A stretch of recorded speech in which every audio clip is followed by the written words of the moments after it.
so let me stay this way. Jesus, there's freedom in your name. You break every chain, oh Lord. 'Cause you...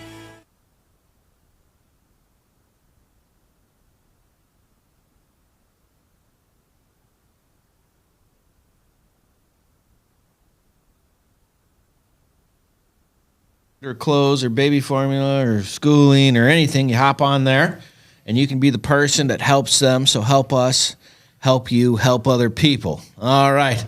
So Paul, you are from Spectacle Productions, right? Yes. And Paul is a friend of mine, and he works in television, and he works with politicians, basically.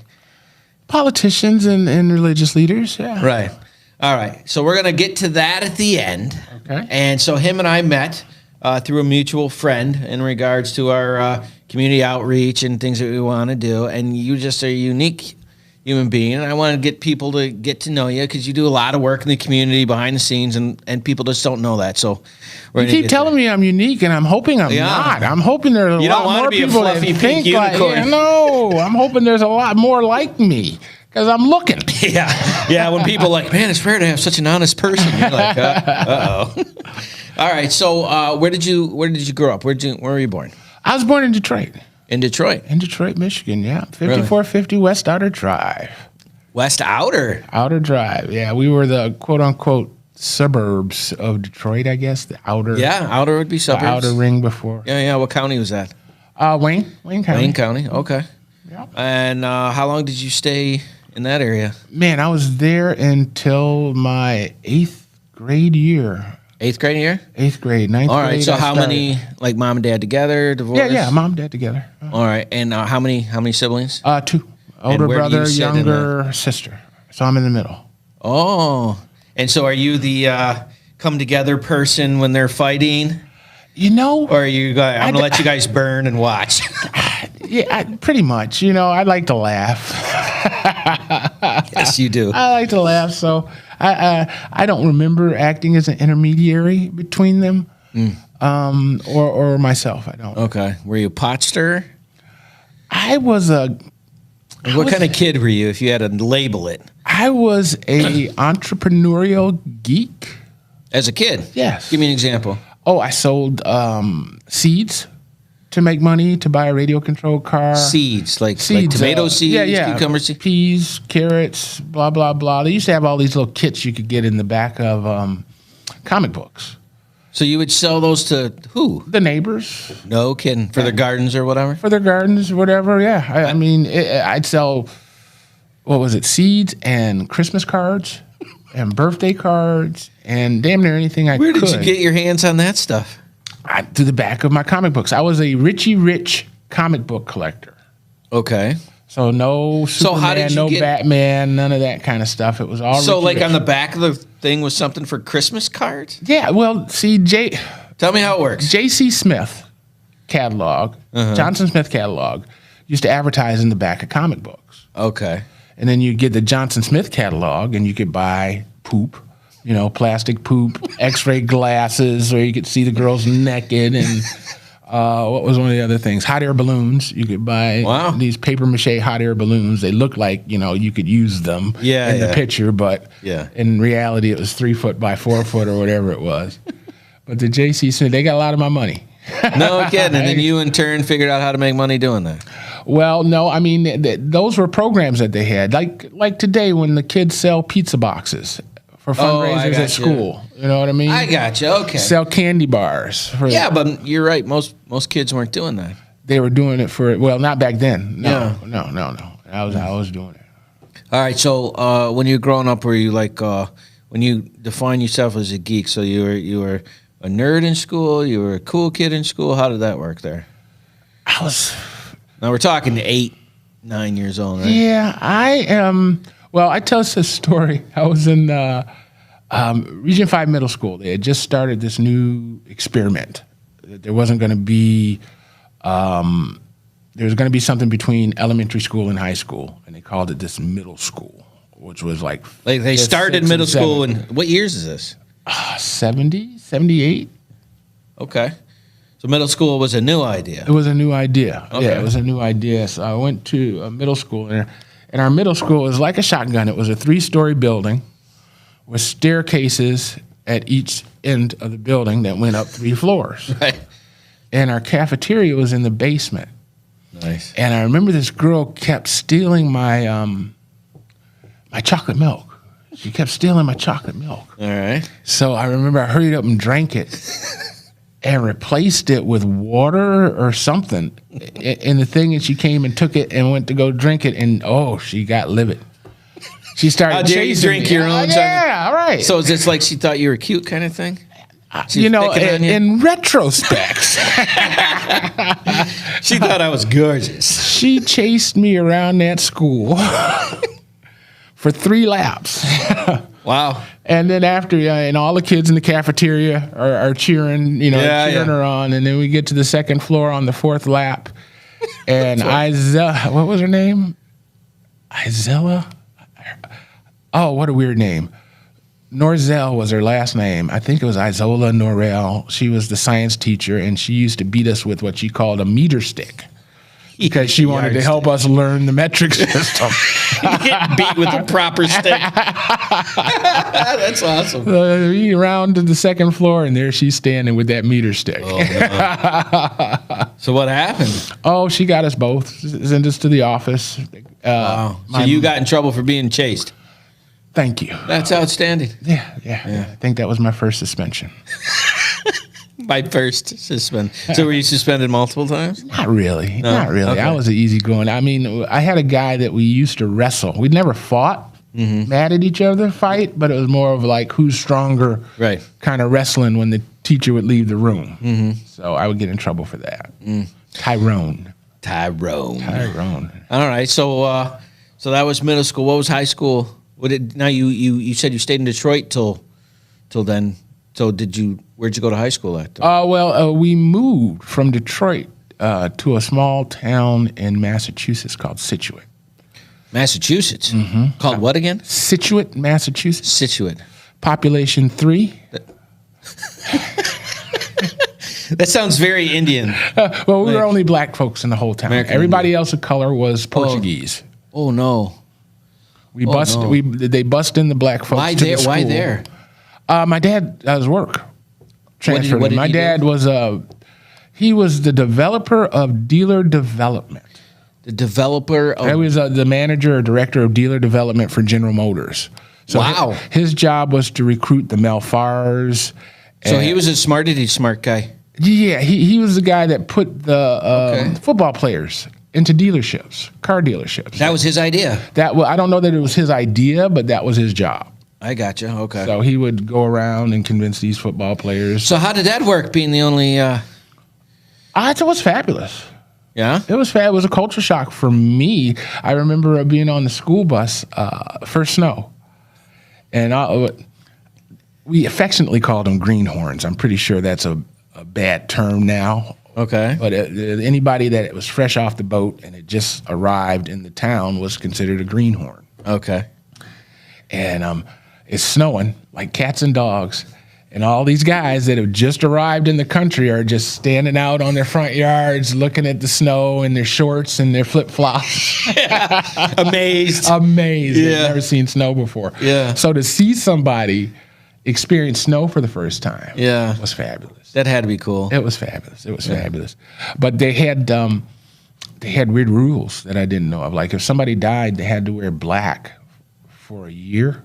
A year. A year. You had to wear black for a year. And if you lost your grandma and your grandpa and your aunt, you'd be 3-4 years wearing black. Just wearing black. Amazing. I didn't know that they weren't allowed to date until they were 18, until I showed up at this girl's house. And which background is this? Portuguese. Portuguese. Yeah, Cape Verdeans, Portuguese. They can't date until they're like, you're like, oh, he's 16. You're like, oh, you got 2 more years? No kidding. That's what the shotgun said. So perfect. All right. So you graduated like what? So were you studious? No, I'm going to say I wasn't. What was your grades? C student. C student? CB, yeah. All right. So you graduated when?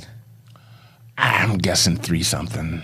3-2. That's Yeah, no, the what event. year? What year? Oh, 1981. All right, so you graduate in 81. You're in Massachusetts. Situate, Massachusetts. All right, so what happened? Well, son? actually, no. We came back. I only did 2 years in Situate. I did my freshman year and my sophomore year in Situate, and then we moved to Grand Blanc. And I did my Grand Blanc. junior and senior year at Grand Blanc. All right, well, what'd you think of that experience? Well, when I walked in the door for the first time, Yeah. I went to the bathroom, and on the wall it was "Nigger Go Home" Shut up, for real. on the mirror. Yeah. So they were really friendly, is what you're saying? Really friendly. But I mean, when I saw it, I said, "Oh, this is going to be an adventure. Adventure. This is going to Yeah, be fun." right. Because I know it's only a few folks. Because you use humor to deflect things. I noticed about you. You got to. Why wouldn't you? Why be mad, right? Like, what's the purpose? It serves no purpose. It's Right. like drinking poison and hoping somebody else dies. Right. You've said that multiple times. I love that. Right?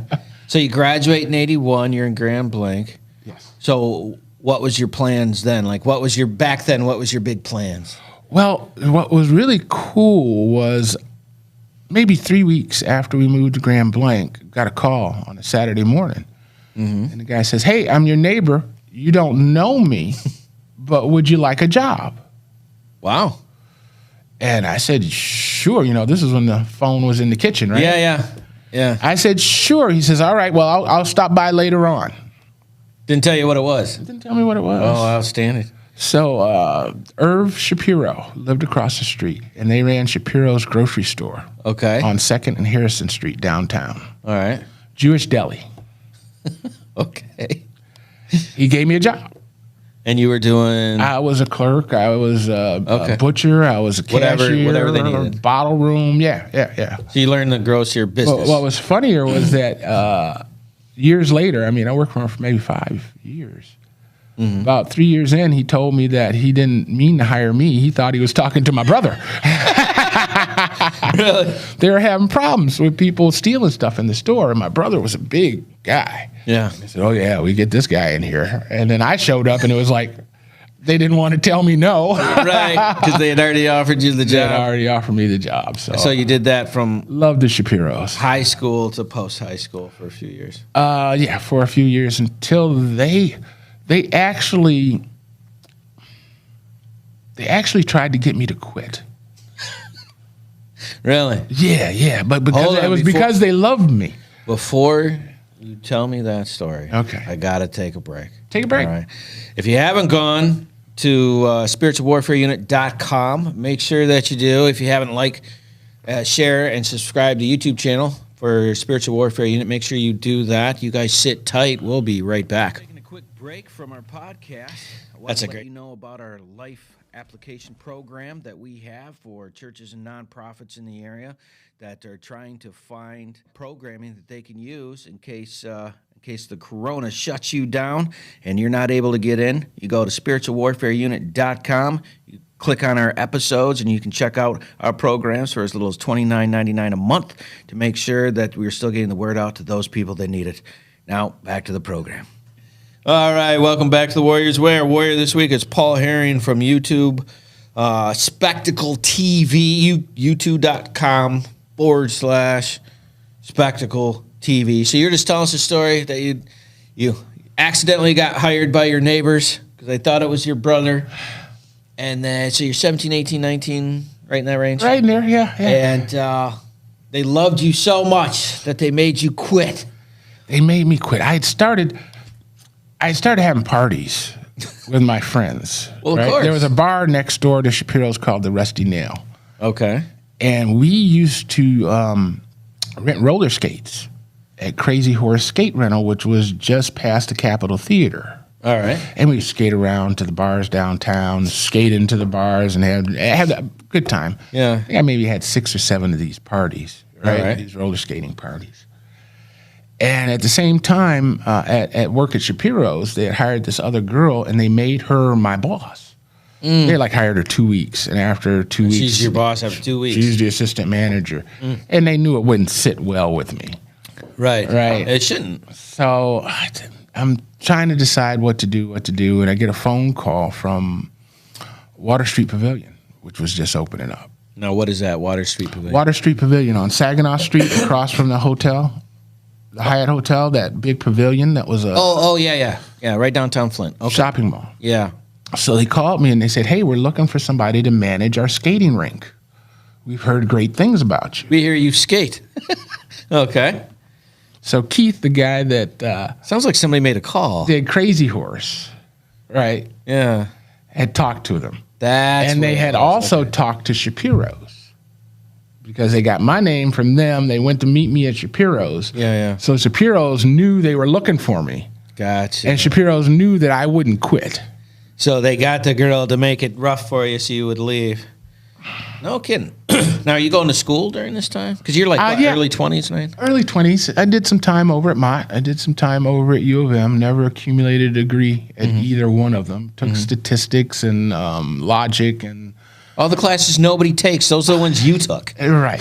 Because I was taking them for me. I wasn't taking them just to learn. for the degree. Right. Yeah. I need this one and this one and this one. I said, I need some logic here. Yeah. You know, I got to understand Did you what's take accounting logical. as well?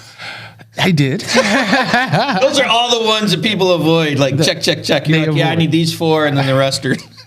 Wow. I think I failed the logic class, to be honest. Really? With you. I think I did. But it was really hard to wrap my head around some of the concepts.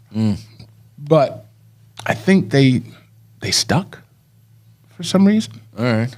So I did U of M, I did Mott, and then I did Auto World. And while I was at Auto World, I was approached by this guy who had created a hot air balloon, a miniature hot air balloon that was radio controlled. Like the ones from your comic books, just better. Yeah. Okay. I think 20 years later, Yeah. we got these inflatable All right, hot and air explain balloons. what Auto World is for those people that Well, don't Auto World was a failed Six Flags amusement park Okay. based on a loose auto theme. Right. But it was the management that stole all the money that closed it down. But that's neither here nor there. Right. So it's a little theme park. So you got this remote controlled. Now, how big is this? It's like They're like 8 foot. Actually, we had a couple sizes, 8, 12, and 24 foot. you had a 24-foot remote controlled Hot air balloon. No kidding. And what we did was we flew them in arenas, Okay. shopping malls, and things like that. Okay. I've never So- even heard of these before. Right. So once I hooked up with this guy, I was at the rink, and I hooked up with a guy at the Ice Skating Association. He bought 2 balloons from me Okay. and flew me to Hong Kong for 2 weeks. No to kidding. train his staff on how to fly them in the City Plaza shopping mall. How fun was that? Dude, this shopping mall is like 6 stories tall. Okay? The shopping mall is The 6 mall is 6 stories tall. 6 stories tall, and then on the top of the shopping mall starts the 40-story apartment building. Starts the 40-story. 40 stories up. You go to the roof of this shopping center, Holy and you smokes. think you're in Central How Park. tall is that? You think you're in Central Park. No There's kidding. bunny rabbits running around, Shut up. glass ponds, waterfalls on the roof of the shopping kidding. mall. It was amazing. We landed at the airport. We're driving to the hotel, and all these tall buildings. Yeah. People had the windows open, and their clothes hanging out, drying out of these skyscrapers. I thought it was hilarious. I asked the lady, Imagine if it fell off, right? I asked the lady what that was all about. She says, we believe the sun cleansed clothing give, Yeah. And I asked somebody else when I was there. He says, that's BS. The apartment's too small. They had to choose between a TV Cheaper or to a do a washer or a dryer. The apartment's too small. You can't have both. No You had to kidding. make some serious choices. All right, so you get done doing that. You come back from Hong Kong, which is good. And you were what, 22, 23? 18 when I went to Hong Kong. 18. 18 when I went to Hong Kong. Wow. Yeah. That had to be an experience. So were you living at home? Or? I was definitely living at home. I took a video camera with me. Oh, cool. Yeah. And I walked around Hong Kong with this, Right. and that was when video cameras or suitcases. Yeah. And they looked at me kind of weird. Yeah, I bet. What I found hilarious was I went to a Kentucky Fried Chicken in Hong Kong. And you know that animation of the Colonel, Yeah. the cartoon? Yeah. Looked just like him, Shut up. except his eyes were slanted. It was hilarious. Yeah, but how was the chicken? Wonderful. Was it exactly the same? You know, I'm going to say it was. I'm going to say it was. I've been eating snails and urchins. Oh, no, Yeah, because I'm thinking, because I love Chinese. Like, I'm literally going to luncheon at 11:30 for Chinese food. I'm sitting there going, well, was it like sweet and sour kernel? Was it like General Tso kernel? I loved it. I loved it. I had a good time. I would teach them. I had certificates made for them, so that after they finished the class, They had something that they had signed. And so I made this framed. long line, thinking I'm going to get Zhang Yang Ju Bai. Whatever the name was. Yeah. My guy's name was Peter. For real. Patricia. There was no Chinese names. I mean, they were Youngs and Chais and stuff. Yeah, Zhu. But we had a good old time. Man, I had that's a cool. good time. I went to a bar. I used to get off at 5, Mm-hmm. right? And I grabbed me they had 22-ounce Heinekens. Mm-hmm. I had never seen them before. Okay. So I grab a 22-ounce Heineken and I'd start walking the city. Sure. 18. Walking the city. And I'm walking the city and I make a turn and I see a green and white light at the end of this, what I'm calling an alley, right? Okay. I start walking up the alley, and the concrete goes away, and it's a carpet. I said, well, who would carpet an alley? Yeah, right? So I take my lighter, and I go down, and it's moss. Like Moss. Like grass? Green moss has covered this alley. In the middle of the city. In the middle of the city. Okay. But as I look to the left and the right, there are these little holes coming out of the buildings. Okay. And there's waste coming out of these spouts into a trough on the side of the alley. Oh, no. So it's the whole exposed sewage system. Yeah. Man. So I wouldn't want to walk through that, bro. I keep going, and the green and white sign at the end of the alley ends up being a 7-Eleven. It's 2:00 in the morning. Yeah, always open. I'm at a 7-Eleven, man. I'm gonna go get me one of them red hot burritos. I'm gonna microwave that baby, and I'm gonna call it a night. Right. I go in there, and beautiful girl behind the counter, hair down to her ankles. Wow. And I go to the cooler to look for this burrito. No burritos.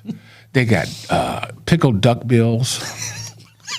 They got teriyaki chicken feet. Yuck. Just anything you can think of that's not a burrito, right? Yeah. But I had to bounce back to Boston. In Boston, they had a lot of slang, right? Mm-hmm. Oja spear would mean look where I'm looking. Okay. Right? And we used to do this other thing, ay ay. If you saw a beautiful girl, you would say ay ay. And depending on how beautiful she was, you would hold the eye. So if she's really cute, it'd be ay ay. Yeah. Okay. Yeah, look over there. All right. So I turn the corner after not getting my burrito. And I see this cashier. She's got her back to me, hair all the way down to her ankles, and I just go, ay ay. Yeah, right. And she turns around and her name tag says Yai. Was her name. No way. She's like, did we go to school together? That's so funny. Man, that's cool. So you do that at 18. So you come back because, like, this is the part of your life that's just unique. Like, this is not an experience that a normal person goes through life and has. So you're doing this. So you get back, you're going to school. What's the next step? Well, the next step was it Water Street Pavilion? Did I go Water Street Pavilion or Auto World? I think I went Auto World first and then Water Street Pavilion. Okay. That's the timeline. I'm sorry.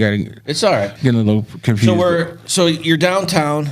You're 18 to mid 20s. You're just living that young person's life. When did you move out on your own? Like, when did that happen? I opened a rubber stamp and button company while I was working at Shapiro's.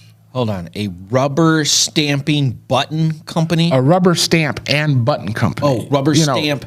Paid stamps and date stamps and stuff like that. Your return address back in the day. How the heck did you before come up everybody with that? had a printer. Yeah. No, I get it. I remember the I was hanging around customers that came in Shapiro's. When I take my break, I'd go over to the print shop and shoot the crap with the owner there and the press guy, and there was another shop up the street that we delivered stuff to, Advertisers Press. All right. Back in the day, and he had this rubber stamp machine in his basement. I said, "What's that?" And he explained what it was, and me and a friend partnered up and bought it. I think we $500. So what would you like sell? I don't understand. We would you would stamp we it would for take people? order forms around to print shops, Okay. and people would be able to order return address stamps. So you get your name and address and zip code. So The when you sticker did your you'd- bills, instead of putting stickers, you just rubber stamp it. Oh, Or so they banks- pay for their name and address so they could, instead of having to write it out every Instead time. of having to write it out. Banks that was would popular. Banks would buy paid stamps. People would buy daters, or put the date on a stamp. Or So you're just receipt. talking with somebody, he's got this thing in the basement. All right, so how did the button part come up? Well, Because those are kind of, the company I started was called PBS, Paul's Buttons and Stamps. So I had to find something to. they had some kind of buttons. So Buttons. you fix shirts? So we made buttons. I would buy magazines, or I would go to the Goodwill and get magazines. Okay. And then I make circles of Michael Jackson. Whatever picture I could get out of the magazine, I'd make a button out of it. gotcha. Like T-shirts. And then you'd sell I'd the have buttons. sayings on them. Yeah, you know yeah. what I mean? And then we sold the buttons. No kidding. Yeah. Did that And it was successful. It was fun enough. It was fun. It was fun enough. Yeah. Yeah. We had a good time. We had a So good time. how old are you at this point? 19? No kidding. You jumped right into that. Oh, yeah. So actually, probably 17. We started that So- before I went to on-call. like always being entrepreneurial. That's just something that you were always that way. Because Yes. like most people don't think that way. Right. You're always looking at how can I make a buck doing this thing. Yeah. And that's just the way your brain works. Right. Man. This has got to make some It's money. so interesting. This is going by so fast. We're already at our second break. We're going to have to take a break. If you haven't checked out Paul's thing, it's youtube.com/spectacle TV. youtube.com/spectacle TV. You can check that out on the break. And I recommend the Tesla tour. The Tesla tour. All right. And if you haven't liked, shared, and subscribed on Spiritual Warfare Unit, do that now. We'll see you in a couple minutes. I'm really impressed with the teachings that Isaac has been bringing to us, as this is all based from Proverbs. I like it because it's simple, and it doesn't matter who you are. It's very easy to understand and apply to your life. It points out, my bad parts, and, but it's showing me how to do the good parts. And, I'm trying to apply that and, make a better life for myself, because I'm tired of where I've been. It's impacted a lot of the guys as they continue to talk and ask questions after the meetings, as they speak to one another regarding the meeting and the messages and the topics that are being brought up, which are down-to-earth topics of situations and things that we live with on a day-to-day basis. He takes the Bible and he breaks it down into simple terms and where you can understand. And like I said before, sometimes a lot of churches, even the Salvation Army, sometimes we start using these big words that people don't understand, like even saying someone got saved. Well, what does that mean? What does it mean when you say someone got saved? And it's accepting Jesus into your heart. So it's like words like that we use that people don't understand. It's just very interesting how he points out, the different things of, the sin part, and then he comes back with the, how to make it better, and he just points it out. It's there. I didn't know all this stuff was in there, but now that he's pointing it out, it's like, wow, I guess if you really dig into the Bible, you find these things. This is a daily moral standards that we can live by, that the teachings are coming from. And honestly, we can take verse by verse as what he's done, and pretty much he's done the hard work for us and now laying it out so that we have an easier understanding. There's some people who don't like to be in Bible classes, but this one seems to get their attention. All right, welcome back to the Warrior's Way. Our warrior this week is Paul Herring, and he is just getting into his button and stamp business at 19 and entrepreneurial. So is this when you moved out? Like on your own? No, I actually need to kind of backpedal. All right. Because my mom was a wonderful person. And my mom was a follow the rules kind of gal, unless the rules are broken. All right, give me an example. I tell the story. We're getting ready to move to Massachusetts. Yeah. So I'm selling stuff. We're having a garage sale. I had a go-kart. I had taken the tires off the go-kart, and we were fixing it up, trying to sell it, and a couple kids came by to look at it. And they said, they ain't got no tires. I said, oh, the tires are back over there. Yeah. And they left. And the next day, the go-kart got stolen. Gone. Of course it did. And the tires are gone. Of course they are. So we knew who took it. Yeah. We knew who took it. Yeah. So me and probably about 5, 6 of my friends are outside. My mom has called the police to make the report. And the police show up and they say, ma'am, if the boy drove by us right now, we couldn't take it from him and give it to you. Why? Because there's no proof of ownership. How can you prove, you don't have a The receipt? fact that everybody saw it. Everybody knows it's ours, but that was on top of the fact. He said he couldn't do anything, is pretty much what he said. So my mom looked at him. She said, well, thank you very much, officer. She said, boys, do you know where he lives? And we said, yes. She said, go get your go-kart. Thank you, officers. Have a great day, sir. So 6 kids start picking up sticks and rocks in Detroit. and start heading In to the go- 60s. We're going to go get this go-kart. That's right? our go-kart, right? So my brother, God bless him, we get to the kid's house. He knocks on the door. He says, we're here for the go-kart. We don't have no go-kart. My brother just busts in the house. Walks through the house all the way. Now we're with him. Yeah. And in the garage, they're in the garage trying to paint this go-kart blue. Like nobody's going to recognize. Only go-kart in the whole neighborhood. Yeah. Ours is blue, so it's not the same. It's not the same one. But that's just the character of my mom. She tried to do the right thing. Yeah. She called the police, and she So, was all right, looking well, for help. if you can't handle it, we'll take care of it ourselves. We can do this. All right, so how does that get to you moving? How does that work? I think it gets to me moving out. My moving out was non-climatic at best. I pretty much 'Cause how old were you when you stopped moved? coming home at night because I was dating. All right, and you're how old when this is happening? I'm saying 18, 19, 20. Oh, so this is all happening at the same time period. Yeah. Very, Dating. very hectic 2 years of your life. Well, what happened was that the print shop that I had my button and stamp company, which had folded, had moved to a new location. And I had an office upstairs. Oh, I got you. And their new location was across the street from the Copa nightclub. I don't know if you remember the Copa Cabana in Flint. I know the stories. Hottest nightclub in Flint. You hear me? Copa, And I could walk out the front door of the Copa And walk and back. be in my apartment in 30 seconds. Yeah, and for a young man, that was living the dream right there. Fabulous. Good times, right? Oh, good times. A real good time. All right, so how long did you do that right there? I'm going to say that was 2-3 years. You know? Yeah. Then I started working at Auto World. I was made, what do they call it, day off relief manager.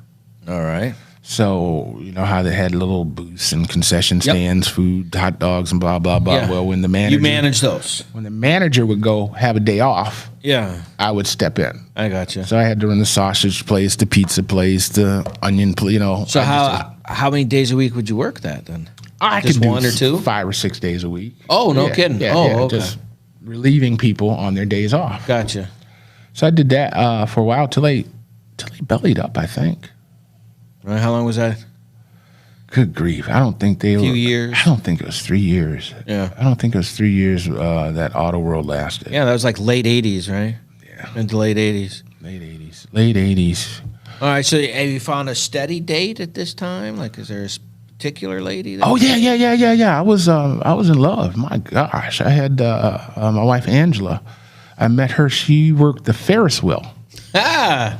at Okay. Auto World. And we started dating. Really? Yeah. And that's the one. That was one. That was Okay. one. So how long was it before you got married?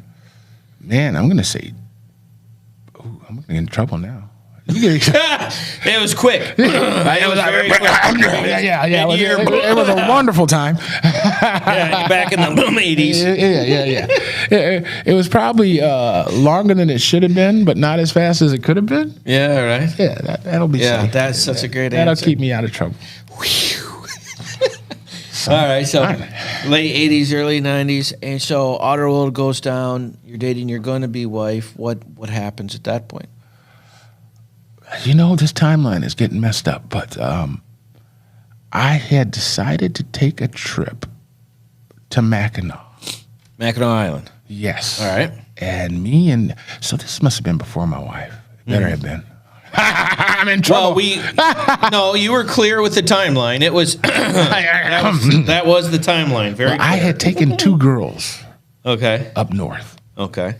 To Mackinac. And, well, we were going to Mackinac, but I had borrowed a cabin from my friend at the bar, at Civic Park Bar. DeVere had a cabin up in Idlewild. Are you familiar with Idlewild? I am not. Idlewild, Michigan was a well-known resort for African Americans during the Civil Rights Movement. Oh wow. Okay. All your famous people, the Sammy Davis Jr.'s, the Joe Lewis's, all those people vacationed in Idlewild. Okay. Because it was Afrocentric or Afro-friendly. Yeah. So he had a cabin in Idlewild and told me, you know, blah, blah, blah, the keys under the mat. Right. Whenever. Feel whatever. free to use it, yeah. Wow. Cool. So I go up with the 2 Hold on. girls. Who said that? DeVere. Okay. The guy that ran the bar. Right. And I go up with these 2 girls, and while we're in the the next morning, like 8 o'clock in the morning, there's knock on the door. And I'm like, all right, I don't know nobody. You got friends? Yeah. And I open the door, and there's an older black woman at the door. Okay. And she says, what are you doing in my house? My house, she said. Uh-oh. That's what I said. Yeah. This could become a problem. And I explained, I said DeVere, and the minute I said DeVere, Yeah. she said, oh, okay, well, we'll just go to the other house down the street then. So she had 2 houses up there. Woo. The craziest part about it is I had an interview that Monday with an organization called the Coalition for Positive Youth Development. Okay. I walk into the interview, and guess who's interviewing me? That lady. That lady that knocked Yeah. on the door. Shut your mouth. It was like, wow. Yeah, because you've met some pretty famous people in your day. Wow, that would have been E. Hill Deloney, Mrs. Deloney. E. Hill Deloney. Call her the Queen Mother. Man. Because you've met some pretty famous people in your runnings and ramblings back and forth. Everybody's famous in my book. Yeah, right. Everybody's famous. You know, famous people are no different than we are. I know, but a lot of people don't get to meet some of the people. Like, give me one of the craziest ones that you've... Barack, I met the president. Barack Obama? Yeah, All right. Wycliffe. Hold on. You can't just throw his name out there and not let us know how and where and when. We snuck in. Shut up. We snuck in. Of course you did. We did. All right. He What happened? He was at Kettering campaigning. Yeah. And, so you this is know, 08, 09. Yeah, I have a Or production 708. company. So I took my kids. Yeah, my kids are like 10, 11, 12. Nobody's going to turn down kids. You know, nobody's going to turn down kids. You're using the kids I'm as a using the buffer. kids as a shield. Okay. And I'm not even mad. I'm kind of jealous. I I'm like, took wow, smart. Shakia Hui went with me. She was one of my anchors for one of the shows, I think Common Ground I was doing at the time. You were doing TV shows at the time. Yeah, public access. And Yeah, we'll get to that in a minute. And we went down there and pretty much snuck in. You know, pretended like we knew what we were doing. We had tripods and cameras and. Oh, you walked in like a show. Oh yeah. We walked Oh, hey, in. how are you? No, yeah, we're just gonna check the. We're here to interview. All right. So how did you? They didn't say anything. So you just walked up? Worst security ever. I was gonna. Worst security ever. Kidding. So we got in, and the boys got to meet him, and he was really cordial and friendly and I'm really sure. complimentary of the kids and what they were doing. So it was a good experience all around. No kidding. Yeah. Man, that's cool. All right, back to where we're at. So you're in your early 20s. The lady introduced a coalition and all that. Now, how old were you when you got married? I was 26, 27. All right, and what were you doing at that time? At that time, I'm going to say I was working. I know I was working for the coalition because we had our kids while I Yeah. worked for the coalition. And what was so cool about the coalition was I had my kids next to my desk in my bath, in their Yeah, bassinet. You know what I mean? So what did you do for them? I was the youth coordinator. Okay, coordinating what for youth? We did a series of programs. One we called Oh, goodness. The Underground Railroad. Okay. Now, is this a TV show? No. This was a we want to call it a program, a project for inner city kids to expose them to other things. So Okay. we would do the Underground Railroad from Flint to Canada. Wow. The Garrison's retreat in Canada, and we right. take a school bus full of kids Okay. on this trip. And Then, you teach them what? Like, what do you?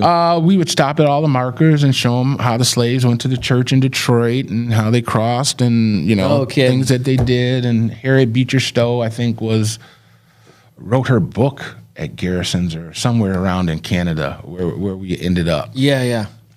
We also did a program called Tour Michigan, Okay. where we would start in Detroit and just tour the whole state.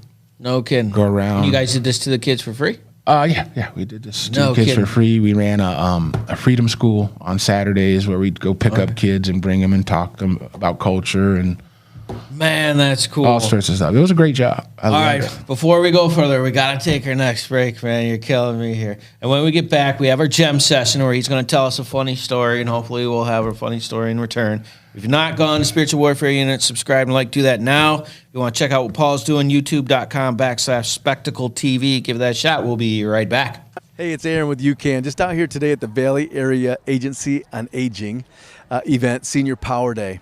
It's been really cool. We haven't been in the senior world very long, and I know it always plays a part in our world. So we're here today to connect with that senior community and kind of talk about the proper use, misuse, storage, and disposal of medications, making sure that they're not only are they using them as prescribed, but also disposing them as needed. So we're also bringing a multitude of services here that I'm looking at that allow us to connect and expand on our senior care initiative. So it was twofold: share some information with the seniors that were out here, but also make some connection with those who are servicing the senior community to be able to expand our network of our senior initiative and make some connectivity. So we've met the folks from Valley Area Agency on Aging specifically, have some cool ideas already to work with them. We'll talk to McLaren and Genesee Health Plan as far as the Medicaid sign-ups and things like that. Veterans are here. The Genesee County Services for Veterans is here. So really have some great connectivity going. Good start to our senior care. A great day here. There's a lot of people here. There's been probably 200 to 300 people here.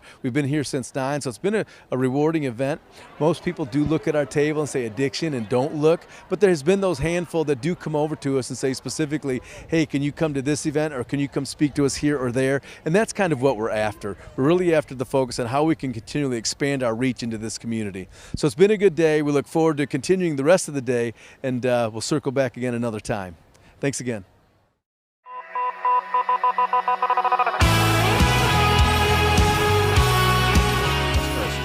I was like, no way. So people that are talking about breaking the rules use their fingers to speak to each other. And that's what gangs do to communicate from point A to point B. It's almost like this has been in the Bible for 2,000 years. And people feel like it's a new thing. That is unbelievable, isn't it? That things that are happening in your life today are in here from 2,000 years ago. That's very weird. You love me too much to let me stay this way. Jesus, there's freedom in your name.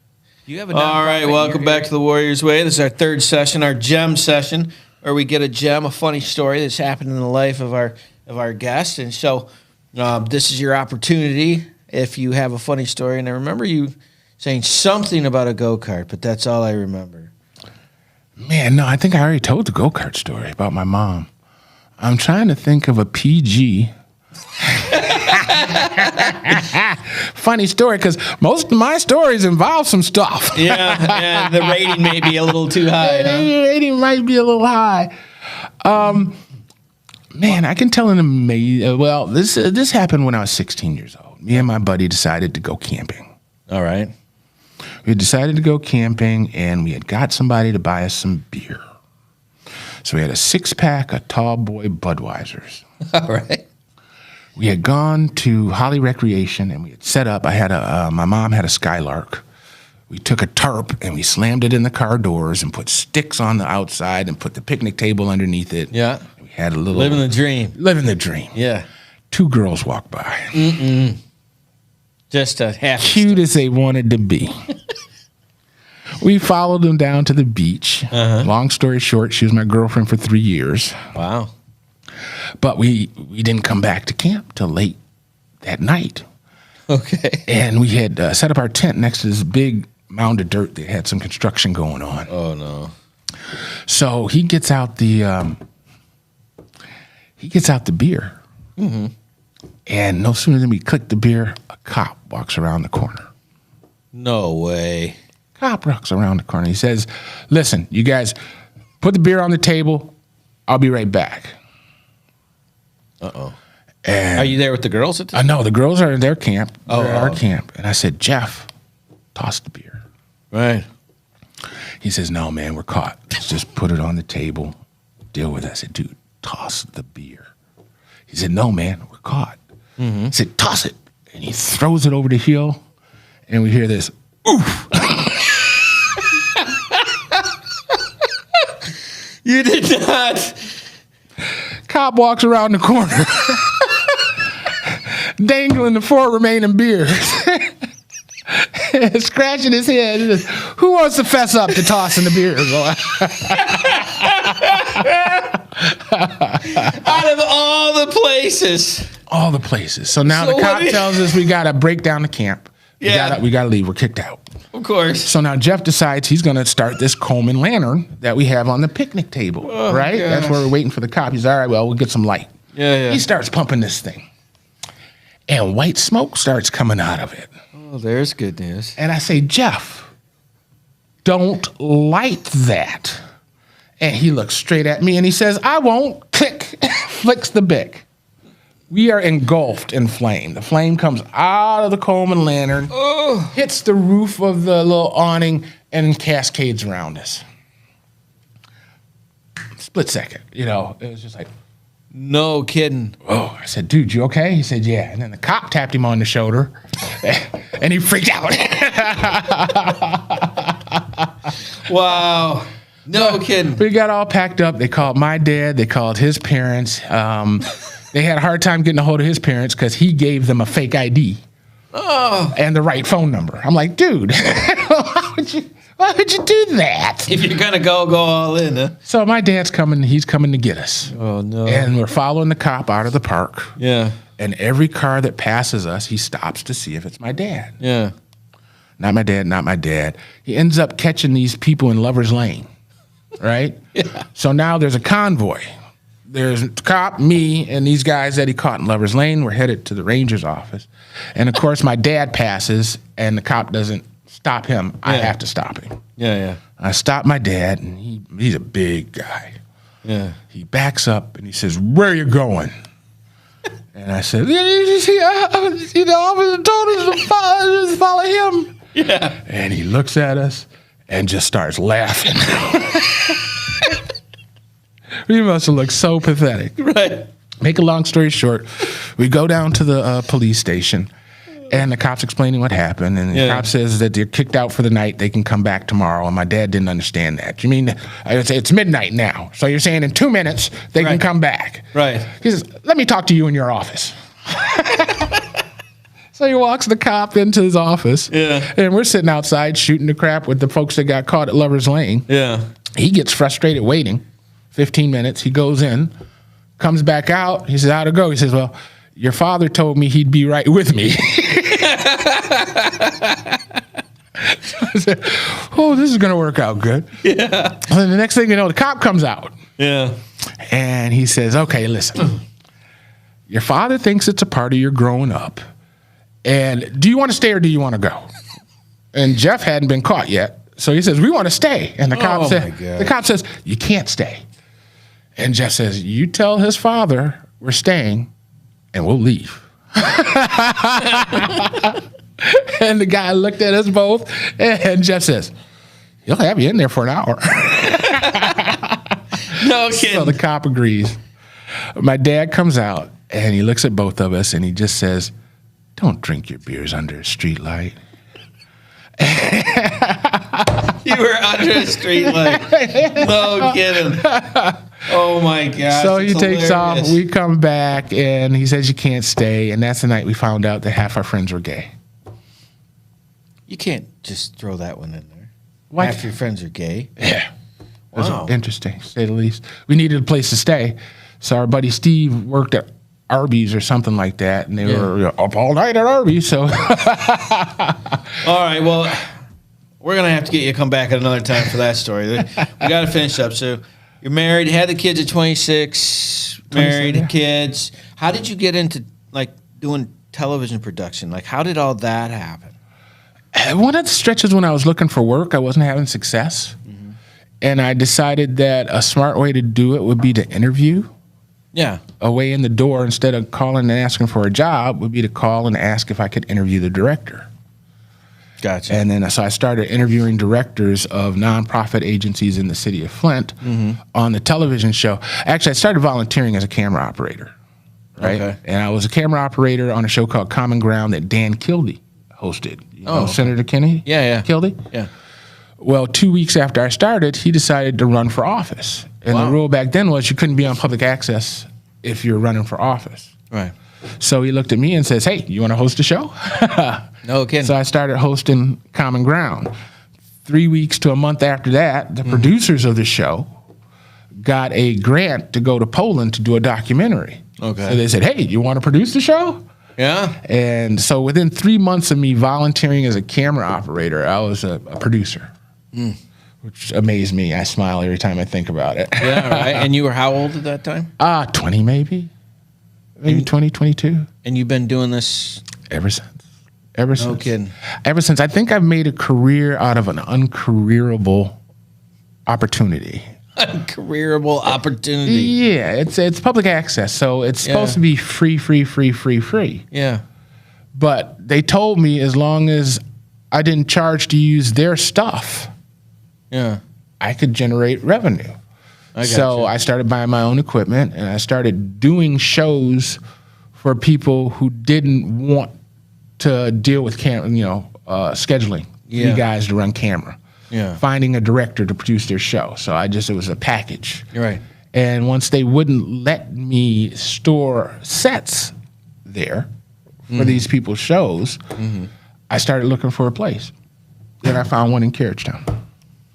Yeah. And Carriagetown helps with families that are in need. And Well, that's the other Carriagetown. Carriagetown, the neighborhood, is where I found the house. I got a house and a commercial building that I turned into a studio. Okay. Then we got the radio station some years later. So now we have a radio station in the studio, a television station in the studio, and a T-shirt factory. And a T-shirt factory. Anything that pays and a whole bunch of stuff that don't. Yeah, and the way that your mind gets to that point, it's kind of unbelievable how like you went from just being that way as a kid. It's like, is there a moment where you're like going through this experience and you're just like, that's kind of odd that all this fell into place that way. Like, you know what I mean? Like it's like I just start volunteering and this guy decides about like 2 weeks later, like that's just not normal. Well, everybody I met always had chips on their shoulders. They blamed their parents for their upbringing and their childhood. And my attitude was I am going to succeed. I am going to succeed in spite or despite what my parents did. I'm going to choose the things that I enjoyed, that I liked that they did. And I'm going to lose the things that I didn't like. So you're going to take the bare minimum of positive and then build on that platform. What else is there to do? I mean, you could be a victim, I guess, If you're 60, 50, 45 years old and are blaming your parents for your circumstances, there's no way they're to blame. Yeah. Because when your kids are going through this, now you said your kids would come with you to work? Yes. And doing this stuff? Was it always that way? Yeah. Their childhood was pretty good. I mean, my son was 2 years old, and we handed him over to my coworker to take to Atlanta. No kidding. I was an Apple Club president, and we had our Apple Club conference in New York City. Yeah. So I was going to New York. They were going to the AXO competition in Atlanta. The what competition? AXO, Academic, Cultural, Technological, and Scientific Olympics of the Mind. You never heard of that? No, and that's a NAACP. really. They need to fix that name. Well, the guy, the AXO's pretty cool. They figured that academics needed the same kind of light that sports got. No kidding. So, is it still a thing? Yes. No kidding. There's national competition every year. No kidding. Yeah. Well, for someone who's not AXO. as intelligent as the rest of us. Academic, technological, and social. Yeah, AXO. No kidding. And this is something for people to Of color, people of color, NAACP, National Association for the Advancement of Color People, hosts it in states and cities across the world. Each state, each city can have its own team. So Flint fielded a team that we sent to Philadelphia, we sent to New York, we sent to San Diego. I'm trying to remember And what different years fields they won. did they like? Well, it can be video, Okay. it can be art, it could be debate, it could be a scientific experiment, it could be a play. I mean, there's categories. Okay. Wow. Yeah. Yeah. No. That's Check it out. amazing. Google it. All right. I'll have to. What's the acronym? ACTSO. AXO. ACTSO. So someone want Evergreen to Mountain Google Baby. that and get involved with that, and that's still something that's functional today. The other thing I want to talk about is you had been working on a Juneteenth thing to put together, and Oh, that's a funny story. yeah, it kind of is. I thought we would finish with it, right? Well, I went to the Million Man March in D.C. Yep. And I took my 72-year-old mentor, Milton Mays, and my protege, Jesse Peck. And Jesse Peck was the guy in the band. He's now a member of the Spinners, actually. Really? Yeah. Okay. So we go to D.C. and we kind of use Milton as a sneak in. Mm-hmm. My mom had one of those mobility scooters. Mm-hmm. So we put Milton in the mobility scooter. We put all our equipment on the back of the scooter, and we went right to the front. Right to the front. Spectacle Productions was on the stands. I had CNN next to me. No I had kidding. BET on this side. And we just got a little VHS camcorder. Yeah. And my boy Milton was so excited he wanted to do a stand-up. He wanted to do a segue. Yeah. So we put Milton in front of the camera and we say, 3, 2, 1, go. He says, "Hi, my name is Milton Mays, and we're He just froze. we're." It's hilarious to us because the Washington Monument is sitting right behind him. Just turn around, dude. Just turn around. It's amazing how that can happen sometimes, right? He couldn't figure it out. That's so perfect. We talked about him for years. Yeah, right. So, yeah, and the fact that you do that for the community, you do a lot of stuff to help people out. Like, you got a big heart. You're always looking and you're always looking to help people in the community. And I found your story so interesting. I knew we weren't going to have enough time for this story, which was great. And we're literally out of time already. Nice. Paul, thank you so much for coming on. We'll have You're to welcome. have you back so we can finish that story because there's some more in there we didn't get a chance to get to. If Listen, enjoy the life you're living, baby, just until you can live the life you'll enjoy. My man. So if you've not gone to youtube.com/Spectacle TV, now is the last chance to check out what Paul's doing. Make sure to like, share, and subscribe on Spiritual Warfare Unit, and we will see you next week. Do you have a nonprofit in your area that's doing a lot of work that people should know about? Feel free to contact Spiritual Warfare Unit at 810-715-9319, and we would love to have them on to see what good they're doing in the community and find out their story. Thank you so much.